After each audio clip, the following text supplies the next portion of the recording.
जय जगन्नाथ। स्वागत दर्शक बंधु। नीलांबुज श्यामल कमलांगम सीता समारोपित वाम भागम पनुमासायक चरुचापं नमामि रामं रघुवंशनाथम। तो दर्शक बंधु, प्रभु रामचंद्र जितेबाला सीता माँ को उद्धार करने बंगोपसागर कूलरे एक शबर पल्ली रहीगले।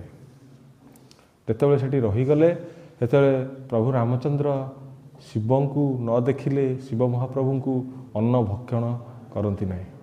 तेणु सी प्रार्थना कले आउ लोक मानू कहले शबर साहिर लोक मानू कहले मत ये गोटे शिवलिंग आनी दियो।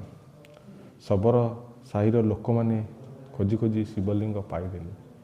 गोटे लाउ आनी रामचंद्र पाखे पहुँचले, कहले प्रभु ये लाउटी को नियंतु। आम शिवलिंग पाइलु ना।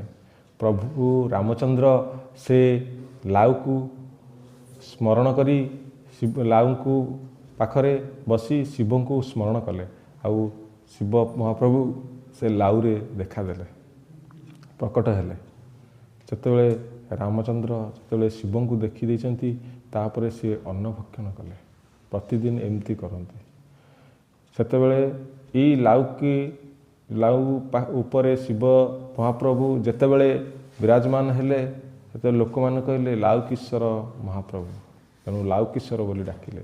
लोक मानू दुख दुर्दशारू पारी कले।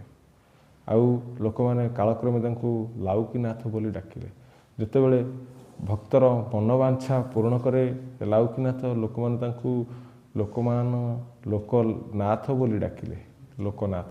तेणु सी एवं लोकनाथ रूप में पुरी मंदिर पाखरे लोकनाथ रूप में पूजा पाउचंती। आउ पंक उद्धार एकादशी दिन लोकनाथ गंगा पानी बाहरी लोक मानू दर्शन दियंती।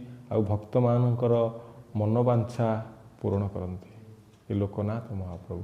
तेणु आपण माने जितेबाला लोकनाथ मंदिर को जाउछंती सेतेबाला लोकनाथ को स्मरण करी आपण मानसिकटे कले जहाँ कले लोकनाथ आपण मानकर दुख कामना सबू ही बुझे।